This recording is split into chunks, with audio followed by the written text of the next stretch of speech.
నమస్తే నమస్తే మామ. మనం ఇప్పుడే మషూరు నుంచి యమునోత్రి వెళ్తున్నాం. Almost 140 kilometres ఉండొచ్చాము. టైం ఇప్పుడు వచ్చేసి 10:30, 11 అయ్యిండొచ్చు. మనం ఇంతకుముందే టిఫిన్ పూర్తి చేసుకొని బయలుదేరుతున్నాం. ఎందుకంటే మార్నింగ్ ఫుల్ ఫాగ్ ఉంటుంది మామ, వెళ్ళడానికి కుదరదు. మధ్యలో ఇది ఏంటంటే ల్యాండ్ స్లైడ్స్ అవన్నీ జరిగి ఉంటాయి కాబట్టి వెళ్ళడం చాలా కష్టం. ఇప్పుడు ఏంటంటే ఇప్పుడు కూడా వెళ్తే మనం యమునోత్రి దాకా చేరుకుంటామో లేదనేది నా డౌట్. అంటే మధ్యలో జంకిచెట్టు అని ఒక విలేజ్ ఉంటుంది, అక్కడ దాకా చేరుకుంటామో లేదనేది డౌట్. ఎందుకంటే 6:30, 7 తర్వాత అక్కడ ఒకటి మధ్యలో ఒక సిటీ టైప్ ఉంటుంది, ఒకటి బార్కోట్ అని. అక్కడ ఏంటంటే దాన్ని దాటిన తర్వాత మనకు ఒక చెక్ పాయింట్ ఉన్నది అనమాట. అక్కడ 6:30, 7 దాటితే మనకు యమునోత్రికి వెళ్ళడానికి ఛాయిస్ ఇవ్వరు, క్లోజ్ చేస్తారనుకుంటా ఆ రస్తా మొత్తం. ఎందుకంటే కొంచెం చీకట్లాగా పడుతుంది, అందులో ల్యాండ్ స్లైడ్స్ అవన్నీ జరుగుతుంటాయి కాబట్టి నాకు తెలిసి క్లోజ్ చేస్తారేమో. ఒకవేళ మనం ఆ టైంలోపు చేరుకోకపోతే మనం ఇక్కడే బార్కోట్లోనే ఏదైనా రూమ్ తీసుకొని అక్కడ ఉందాం. లేదంటే మనం జంకిచెట్టుకి వెళ్ళిపోదాం. జంకిచెట్టు అనే విలేజ్ ఏంటంటే మనం అక్కడ నుంచే ట్రెక్కింగ్ స్టార్ట్ చేస్తాం అనమాట. మనకు యమునోత్రి దాకా మనకు బైక్ అలో ఉండదు, వెళ్ళడానికి ఛాయిస్ ఉండదు. సో మనం అక్కడ నుంచి ట్రెక్కింగ్ స్టార్ట్ చేయాలా. సో మనం జంకిచెట్టులో ఏదైనా రూమ్ తీసుకొని మన లగేజ్ అంతా అక్కడ పెట్టేసి, మన వెహికల్ అక్కడ పెట్టేసి, మార్నింగ్ మనకి ఏమేమి కావాలో అవి మాత్రమే తీసుకొని చలో ఇంకా ట్రెక్కింగ్ స్టార్ట్ చేయడమే. చూద్దాం, నాకు తెలిసి 6:30 లోపు వెళ్ళిపోతాం. ఎందుకంటే ఇప్పుడు 11 అవుతుంది. 140 కిలోమీటర్స్ అన్నా కూడా 2-3 అవర్స్లో వెళ్ళిపోతాం. 3.5-4 అవర్స్లో వెళ్ళిపోవచ్చు. చెప్పు చరణ్, మన లెఫ్టా రైటా? లెఫ్టేనా? ఓకే.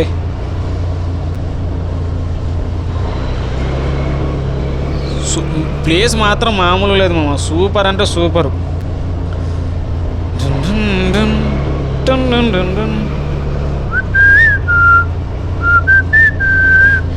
జున్పోతే జూలై గాలి కమ్మంగా ఊళ్ళో వాలే పువ్వుల్లో తేనెందమ్మా, ప్రేమల్లో బాదుందమ్మా.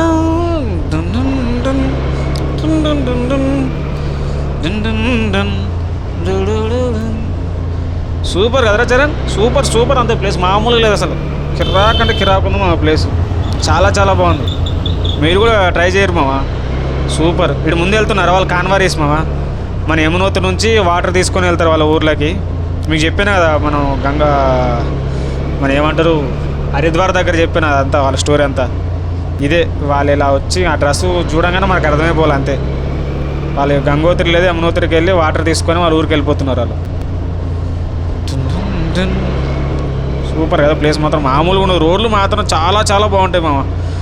రోడ్లు ఎంత బాగుంటాయంటే అంత బాగుంటాయి. మొత్తం ఈ కొండల మధ్యలో మనం డ్రైవింగ్ చేస్తూ ఉంటే అసలు మామూలుగా అంటే మామూలుగా అనిపించే ప్లేసు. సూపర్ సూపర్ ఉంటుంది. కొండల్ని ఇట్లా తొలిచి ఇట్లా రోడ్ చేయడం అనేది మామూలు విషయం కాదు. నాకు తెలిసి నేనేదో రోడ్స్ అసలు బాగాలేవు అనుకున్నాను, కానీ పర్లేదు, రోడ్స్ చాలా బాగున్నాయి, మీరు రావచ్చు. నాకు తెలిసి మిగతా వెహికల్స్ కంటే నాకు తెలిసి యాక్టివా బాగా పనిచేస్తుందని నా డౌట్. కొన్ని కొండల దగ్గర బాగా సూపర్ పనిచేస్తుంది తెలుసా యాక్టివా. నాకు తెలిసి గేర్స్ బైక్ కంటే యాక్టివాని చాలా బెటర్. అక్కడ ముందు చూడండి రోడ్ ఎట్లుందో, మలుపులు అట్లా ఉంటుంది మా రోడ్లు మొత్తం. ఇక్కడ మొత్తం టర్నింగ్లే ఉంటాయి, మొత్తం మలుపులు పెరుగుతూనే ఉండాలి అంతే. నాకు తెలిసి డైరెక్ట్ చూసుకుంటే మషూరు నుంచి యమునోత్రికి తిప్పి కొడితే ఒక 40-50 కిలోమీటర్లే ఉంటుంది. 40 కూడా ఉండదు, 30-40 కిలోమీటర్లే ఉంటుంది. కానీ మనం ఆడ టర్నింగ్లు అయ్యి ఆ కొండ నుంచి ఈ కొండకు వచ్చి, ఈ కొండ నుంచి ఆ కొండకు వచ్చి, ఇట్లానే మనకు మస్తు దూరం అనిపిస్తుంది అంతే. ఎందుకంటే కొండల మధ్యలో ఉంటుంది రస్తా కదా, అట్లనే అనిపిస్తుంది. చూడు మొత్తం రోడ్లు ఎట్టున్నాయి, చూడు మొత్తం నీళ్ళు పారి రోడ్డు మొత్తం ఖరాబ్ అయిపోయింది. అమ్మ వేసంరా. ఓకే సూపర్ మా, మంచి వెదరు, సూపర్ ఉంది ప్లేస్. ఇంతకుముందు వర్షం పడినట్టుంది, అలా మొత్తం తడిసిపోయి ఉన్నట్టుంది అనిపిస్తుంది. లేకపోతే ఆ గుంత లేటుగా మరి నీళ్ళు అక్కడ పారుతుంది, చిన్న వాటర్ ఫాల్ లాగా దానివేమో. ఇంకో విషయం ఏంటంటే మనం చార్ధామ్ యాత్రలకి రిజిస్ట్రేషన్ చేసుకోవాలి మామ. అంటే చార్ధామ్ అంటే యమునోత్రి కానీ, గంగోత్రి కానీ, కేదార్నాథ్ కానీ, బద్రీనాథ్, వీటన్నిటిని కలిపి చార్ధామ్ అంటారు, లేదా చోట చార్ధామ్ అంటారు. వీటికి రిజిస్ట్రేషన్ చేసుకోవాలి. అదేంటంటే మనకు ఉత్తరాఖండ్ వెబ్సైట్ అయినా చేసుకోవచ్చు ఫ్రీయే. లేదంటే మనం ఇప్పుడు యమునోత్రికి వెళ్ళినాం అనుకోండి, అక్కడ ఎంట్రెన్స్ దగ్గరనే కొన్ని చోట్ల ఉంటాయి అన్నమాట మనం రిజిస్ట్రేషన్ చేసుకోవడానికి, అక్కడనే చేసుకోవచ్చు, నో ప్రాబ్లం. అది కూడా ఫ్రీ, ఆధార్ కార్డు ఇస్తే చేస్తారనుకుంటా అంతే. సో అట్లా రిజిస్ట్రేషన్ చేసుకొని వెళ్ళాలి. మనకి ఇప్పుడు బార్కోడ్ దాటినాక చెక్ పాయింట్ ఉంటుందని చెప్పాను. నాకు తెలిసి అక్కడ చెక్ చేస్తారనుకుంటా, మనం రిజిస్ట్రేషన్ చేసుకున్నామా లేదా అనేది అక్కడ చెక్ చేస్తారనుకుంటా. సో మనం ఉత్తరాఖండ్ వెబ్సైట్ అయినా చేసుకోవచ్చు, అది పెద్ద ప్రాసెస్ ఏం కదా, మన డీటెయిల్స్ ఎంటర్ చేయడం అంతే. అది కూడా ఫ్రీ ప్రాసెస్సే, మనం ఎలాంటి ఫీజు కట్టాల్సిన అవసరం లేదు. సో మనం అక్కడన్నా మనం రిజిస్ట్రేషన్ చేసుకోవచ్చు. ఏంది మన డేట్స్ ఉంటాయి అన్నమాట, మనం స్లాట్ బుక్ చేసుకున్నట్టనే చేసుకోవాలి. ఇక్కడ వచ్చింది జరగమ్మ తల్లి మహానుభావాల. ఓకే మనం అక్కడైనా రిజిస్ట్రేషన్ చేసుకోవచ్చు, లేదంటే మనం అక్కడికి వెళ్ళిన తర్వాత ఆధార్ కార్డు ఇస్తే వాళ్ళే రిజిస్ట్రేషన్ చేసుకుంటారు. సో రిజిస్ట్రేషన్ ఎంత పెద్ద ప్రాసెస్ ఏం కాదు, నో వరీస్.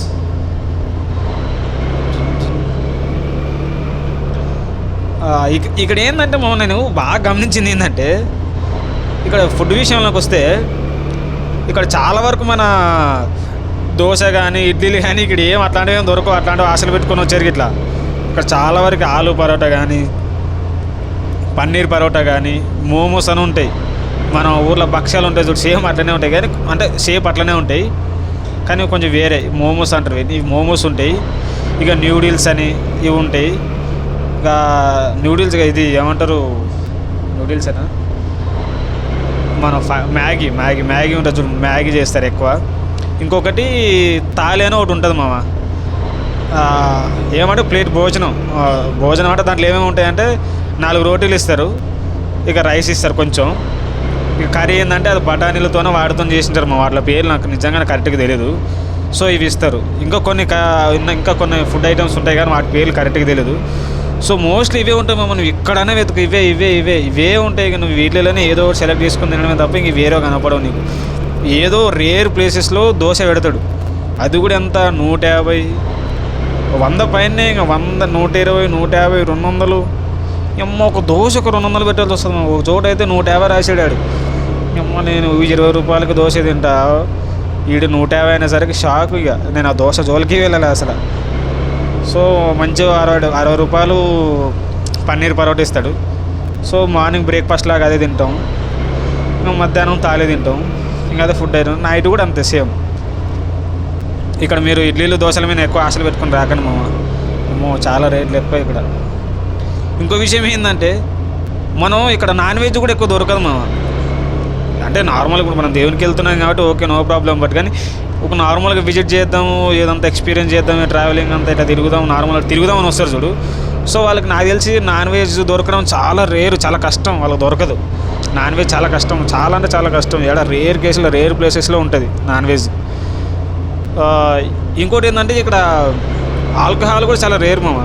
ఏదో ఒక సిటీ టైప్ ఉంటుంది కదా, అట్లాంటి ప్లేసులనే ఉంటుంది. సో అక్కడ కూడా మనకేం అంత రద్దీయం కనపడదు. సో నార్మల్గా తెచ్చుకోవచ్చు, అట్లా ఉంటుంది ప్లేసెస్ మొత్తం. ఆల్కహాల్ కూడా నో ప్రాబ్లం. అంటే కొన్ని సిటీ టైప్ ఉంటుంది, మనం అక్కడ తీసుకొని మనం క్యారీ చేసుకోవాల్సిందే. నార్మల్ లోకల్ విలేజ్ లాగా చిన్న ఉంటాయి, అట్లాంటి ప్లేస్లో మనకు దొరకవు. కొంచెం సిటీ టైప్ ఉన్న వాటిలో దొరికితే సో అక్కడ తీసుకోవాలి అంతే. ఇంకా అక్కడ తీసుకొని మన దగ్గర పెట్టుకోవాల్సిందే స్టాక్. మనం ఎక్కడ కొంచెం దూరం వెళ్ళాల్సిందే, లోపలికి వెళ్ళిపోదాం అనుకుంటే అక్కడ తీసుకొని మన దగ్గర స్టాక్ పెంచుకోవాల్సిందే. అందులో ఐదు షాపుల దగ్గర కూడా అంత రద్దీ ఏమి ఉండదు. సో ఇక మనం డైరెక్ట్ పోయి తెచ్చుకోవాల్సిందే.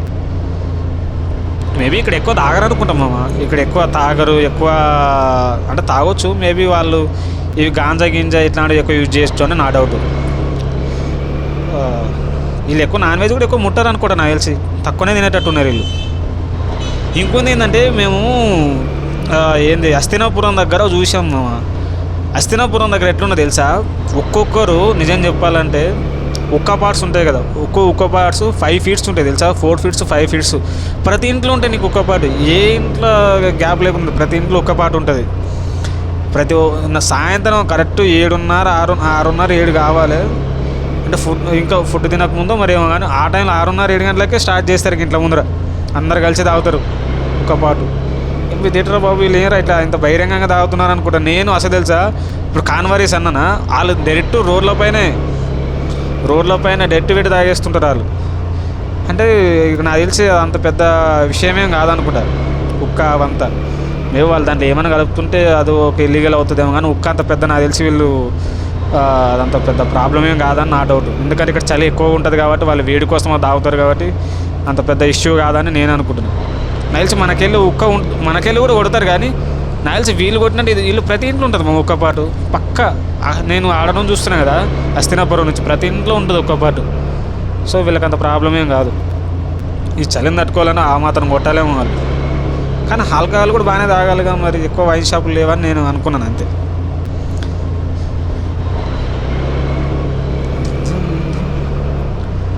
రోడ్లు మాత్రం చాలా చాలా బాగున్నాయి.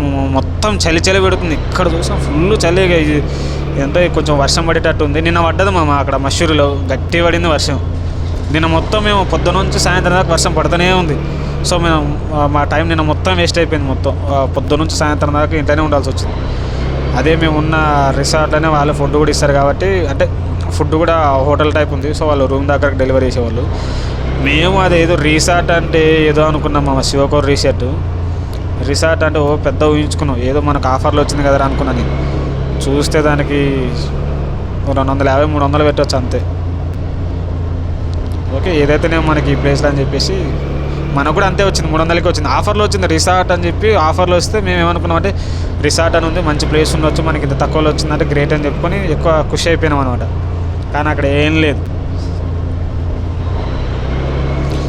కానీ ఈ రోడ్లు మాత్రం చాలా చాలా చాలా చాలా చాలా బాగున్నాయి మామ. నిజం చెప్పాలంటే మీ ఈ జర్నీయే, ఈ రోడ్ జర్నీ మీకు మామూలు ఎక్స్పీరియన్స్ ఇవ్వదు తెలుసా. ఈ కొండల మధ్య మలుపులు చాలా కొంచెం కొన్ని చోట్ల ఎట్లుంటాయి అయినా రోడ్లు చాలా చిన్నగా ఉంటాయి. కేవలం ఒక వెహికల్ మాత్రం 1 వే మాత్రమే ఉంటుంది, అట్లా ఉంటుంది. సో అట్లాంటి ప్లేస్లు భలే అనిపిస్తాయి. ఆ టర్నింగ్ల దగ్గర మలుపుల దగ్గర మనం ఇంకా నిదానంగానే వెళ్ళాలి. మనం ఏంటంటే ఒక 30-40 వెళ్ళొచ్చు. ఇట్లా ఏంటంటే నేను ఇట్లా కొడుతున్నా కానీ నేను కూడా అంతేం పోతలేను. ఈ 30-40 ఇంత స్పీడ్ అనిపిస్తున్నాము. ఇది అంత పెద్ద స్పీడ్ ఏం కాదు, 30లో పోతున్నా అంతే. సో ఇంకంతే, అంతకుమించి ఇంక దీంట్లో ఎక్కువ కూడా పోనీకి ఛాన్స్ ఉండదు. 40 ఇక 50 అంటే ఇంకా అది ఇక హైయెస్ట్ అనుకోవాలి. ఒక రకంగా చెప్పాలంటే మేబీ ఇంక ఎవడన్నా కొంచెం మంచి స్కిల్ ఉన్న డ్రైవర్ అయితే ఏమో పోవచ్చేమో. కానీ నాకు ఇంత స్కిల్ ఉన్నాయి, నేను ఎంతకన్నా ఎక్కువ స్పీడ్ పోలేను. నేను మొత్తం ఎక్స్పీరియన్స్ చేసుకుంటూ అన్నీ చూసుకుంటూ వెళ్దాం అనుకుంటున్నాము. నేను ఇంకా డ్రైవింగ్ చేస్తున్నాను, ఇంకా నేను బాధపడుతున్నాను. నేను ఎక్కువ కూర్చుంటే చాలా ప్లేసులు చూసుకుంటూ పోయేది, ఇంకా మా డ్రైవింగ్ చేస్తున్నా అనే బాధ నాకు ఉంది అంతే. చరణ్ గారికి డ్రైవింగ్ వచ్చుంటే వాడికి ఇస్తున్నాను నేను మొత్తం బైక్. వాడు కొంచెం నడపగలుగుతాడు కానీ ఏంటంటే మళ్ళీ ఇక్కడ ఎందుకో నేను నడపలేను, నేను వద్దు అది అంటుండే. లేకపోతే వాడు నడపగలుగుతాడు. రోడ్ చూడు ఇంక ఇట్లా టర్న్ కావాలి, అటు కొండ జడ్జిలో పోయి మళ్ళీ అటు రైట్ సైడ్లో తీసుకోవాలి. అటుంటే సంసారం ఇదంతా.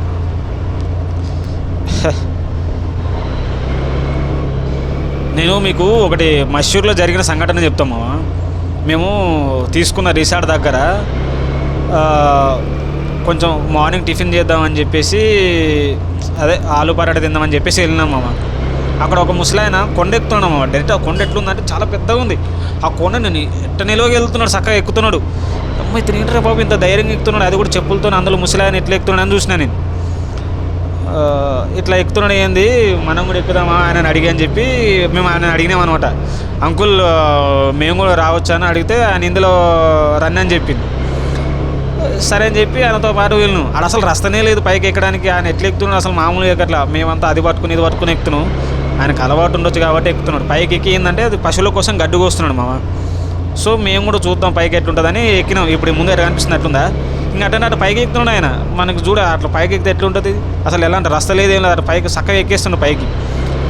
ఇక మేము ఆయనతో పాటు ఎక్కినాం. దగ్గర ఒక 150-200 మీటర్స్ పైకి ఎక్కినాం. చాలా పైకి ఎక్కాం. ఎక్కిన తర్వాత కింద చూస్తే ఒక రకం కళ్ళు తిరిగినట్టు అనిపిస్తుంది. ఎందుకంటే మనకు సపోర్ట్ లేదు, ఏం లేదు, మొత్తం కిందికి. ఇంకా ఆయనేమో అంత మంచి దాని మీద ఎక్కి గడ్డి కోసుకుంటున్నాడు. ఆయన చెప్పిన స్టార్టింగ్లో ఏమని చెప్పిందంటే, మొత్తం తేమ ప్రదేశం కదా, జలగలు చాలా ఉంటాయి, చాలా జాగ్రత్తగా ఎక్కని, చాలా చూసుకొని ఎక్కండి అని చెప్పింది. మేము కూడా అంత చిన్నప్పటి నుంచి చూసినాం అని చెప్పేసి ఆ గడ్డలు అంత జలగలు ఉంటాయా అని అనుకోలేదు. ఎక్కిన తర్వాత స్టార్టింగ్లో చేతికి కాలికి పట్టినాయి అనమాట. కనపడితే పీకేసినాం, ఆ జలగలు అన్నిటి మీకేసినాం. తర్వాత చూస్తే అది అయిపోయింది. తర్వాత ఆయన ఏమన్నాడు అంటే, పైకి ఇంక ఎక్కితే ఎక్కండి, పైన ఏముండదు, మొత్తం జంగల్ టైప్ ఉంటుంది, అడవిలాగా ఉంటుంది. సో మీరు ఎక్కి చూసిరండి, లేదంటే మీ ఇష్టం అని చెప్పింది. మేము కూడా ఇంకా పైకి ఎక్కడం కొంచెం భయమే అయింది నిజం చెప్పాలంటే. మామూలుగా లేదు మా ప్లేస్, అటు చూడు టర్నింగ్ సూపర్ ఉందిగా. ఇక ఏమి ఎక్కుతామని అని చెప్పేసి కింది దిగినాం. ఇక దిగిన తర్వాత రూమ్కి వచ్చినాం. తినేసినాం కాబట్టి రూమ్కి వచ్చినాక చూసుకుంటే ఒకటి జలగ ఎట్లెక్కింది తెలుసా, నా షూకి వెళ్ళి లోపలికి వెళ్ళి సాక్స్ని బొక్కెట్టుకొని సాక్స్కి బొక్క పెట్టి నా కాళ్ళ నుంచి ఆల్మోస్ట్ ఒక 10 ml రక్తం తాగింది మామ. అది తాగి కదలలేని పరిస్థితిలో ఉంది అసలు. ఈ అమ్మ ఇదేట్రా బాబు అనుకున్నాను, కదలేను. దాన్ని తీసి తను మా రాక్షసత్వం చూపించిన, దాన్ని చంపేసినాం. ఇక్కడ చూడు ఒక రాక్ ఎట్లుంది, మొత్తం కొండలాగలేదా ముందర, సూపర్ ఉంది కదా. మనం ఇప్పుడు ఏం లేదు, ఇప్పుడు ఇట్లా దాటి అవతల కొండకి ఎక్కుతాం, అవతల కొండకి ఎక్కి మళ్ళీ ఇప్పుడు మనం బ్యాక్ సైడ్ వెళ్ళిపోతాం. ఇట్లనే ఉంటుంది ఇక్కడ రస్తాలన్నీ ఇంతే. ఇంకా మనం ఈ కొండ నుంచి ఇప్పుడు అవతల కొండకి ఎక్కిపోవాలంటే ఇప్పుడు మొత్తం కిందికి వచ్చినామా, ఇప్పుడు అవతల కొండ ఎక్కిన తర్వాత మొత్తం పైకి ఎక్కాలి, మళ్ళీ అవతల కొండ దాటిపోవాలి అంతే. ఇక్కడ రోడ్లన్నీ అట్లనే ఉంటాయి, ప్రతి రోడ్ అట్లనే ఉంటుంది. ఎట్లరా ముందా? ఓకే. కానీ మాత్రం బ్రిడ్జిలు మాత్రం ఆడాడు భలే అనిపిస్తాయి మామ, సూపర్ ఉంటాయి. ఇదే యమునా నది మామ, యమునా నది.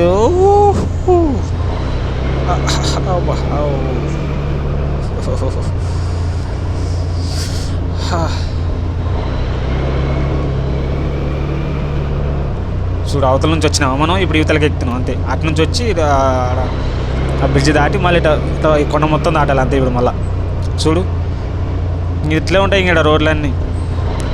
స్ట్రైట్గా చూసుకుంటే నాకు తెలిసి ఏమంటారు మషూరు నుంచి యమునోత్రి డెట్టు పెడితే నాకు తెలిసి తిప్పి కొడితే ఒక 20 కిలోమీటర్లు కూడా ఉండవు కరెక్ట్ స్ట్రైట్గా రోడ్ వేస్తే. కానీ మనం ఇట్లా కొండలు అటు ఇటు తిరుగుతాం కూడా అట్లేదు 130 కిలోమీటర్స్ అయింది. కానీ స్ట్రైట్గా అయితే నాకు తెలిసి అంత దూరం ఉండదు, ఒక 20 కిలోమీటర్స్ ఉంటుందా అంతే, మేబీ 20-30 కిలోమీటర్స్ ఉండొచ్చు మేబీ స్ట్రైట్గా. జర్నీ మాత్రం super super super super super, చాలా చాలా బాగుంది. సరే నువ్వేమైనా చెప్తావారా? నో కామెంట్సా? వాడు చాలా అదృష్టవంతుడు మా బ్యాక్ సైడ్ ఉండి మొత్తం ప్లేస్లన్నీ కవర్ చేస్తాడు. అటు చూస్తాడు ఇటు చూస్తాడు, ఏమైనా చూడమన్నా నేనేమైనా మిస్ అయిన ప్లేస్ కూడా వాళ్ళు బాగా చూడగలుగుతాడు. ఎందుకంటే వెనకొని చూడగలుగుతారు ప్రశాంతంగా. ముందున్నకి ఏంటంటే ఇక ఈ రోడ్ ముందే చిన్నగా ఉంటే అందులో బైక్ ఎక్స్పర్ట్లం కాదు కాబట్టి, మంచి డ్రైవర్లమేం కాదు కాబట్టి, రైడర్లం కాదు కాబట్టి ఇక మనం రోడ్డునే చూసుకుంటూ వెళ్ళాల్సి వస్తుంది. రోడ్ పక్కన ఏమైనా ఉంటే వాటిని మాత్రమే చూడగలుగుతాం. కానీ మషూరి కొండలకి ఇక్కడున్న తేడా ఏంటంటే మామ, ఇక్కడ కొంచెం కొండలు ఏంటంటే వీటిపైన పంటలు వేసుకోవడానికి ఛాయిస్ ఉంటుంది మామ. ఇక్కడ మనం కేరళలో వీడియోలు చూస్తుంటాం కదా, అట్లా ఉంటుంది. వాటిపైన పంటలు వేసుకుంటారు. మషూరులో అట్టేమంత నేను ఎక్కువ పంటలు వేయడం నేను చూడలే. ఇక్కడ అట్లీస్ట్ కొంచెం అక్కడక్కడ పంటలు వేసుకోవడానికి ఛాయిస్ ఉంది మంచిగా. అంటే కొంచెం ప్లేస్లు చదునుగా కొంచెం పంటలు వేసుకోవడానికి అట్లీస్ట్ ఛాయిస్ ఉందన్నమాట. వస్తుంది కదా road.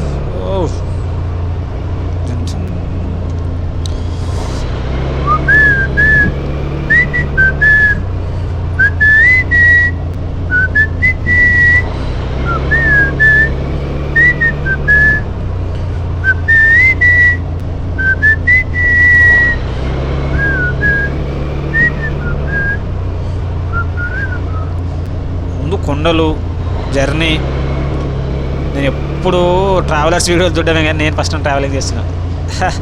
Super super super. Yamuna నది కింద, కానీ అక్కడికంటే ఇక్కడ వాటర్ ఫ్లోటింగ్ కొంచెం ఎక్కువ కనబడుతుంది కదా. అటు చూడు, అటు పక్కన కొంచెం చూపిస్తారు టర్నింగ్ దగ్గర ఏదైనా అటు పక్కన చూస్తే మీకు పంటలు వేసినట్టు కనిపిస్తుంది. అప్పుడే మీకు అప్పుడు చూడ నది పైన కొంచెం చిన్న కనపడుతూ ఉంటుంది అక్కడక్కడ పంటలు వేసినట్టు.